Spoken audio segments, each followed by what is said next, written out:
anak yang terlalu sering menangis bisa beresiko tinggi mengalami hernia, dokter? Bisa, fakta. Gimana tuh, dok? Fakta. Jadi gini,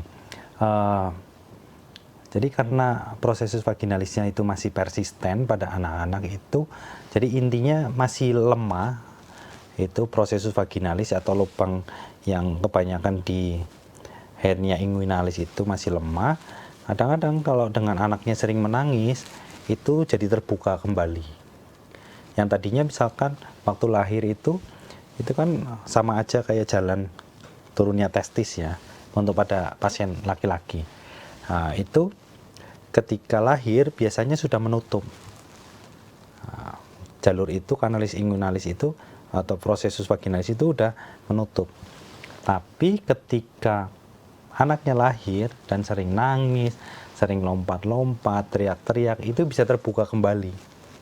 Gitu. Karena tekanan dari intraabdomen ke bagian bawah gitu.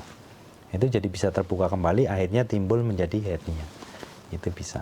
Makanya kadang hernia ada yang dari bayi, ada juga setelah usia berapa nanti muncul dia, baru muncul. Karena mungkin bisa karena sering teriak-teriak, bisa sering lompat-lompat, bisa karena dia tantrum, seperti itu juga bisa.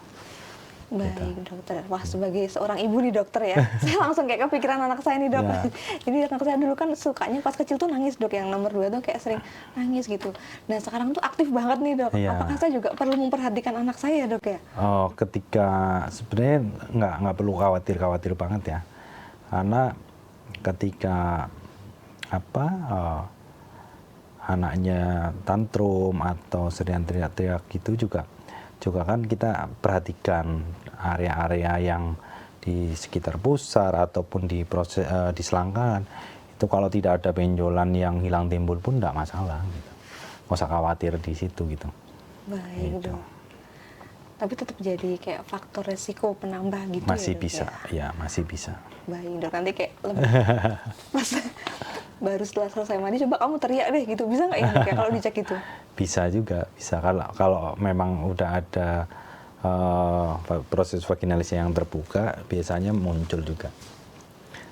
Cuma memang nggak perlu khawatir, nanti bisa misalkan ada pun itu harus kita ini dulu, kita cek dulu gitu loh. Maksudnya bisa konsultasi dulu, nanti di daerah situ bisa di USG dipastikan bahwa ada benar hernia atau bukan gitu. Baik, dokter. Jadi pemeriksaannya tuh ada tahapan-tahapannya ya, dok ya?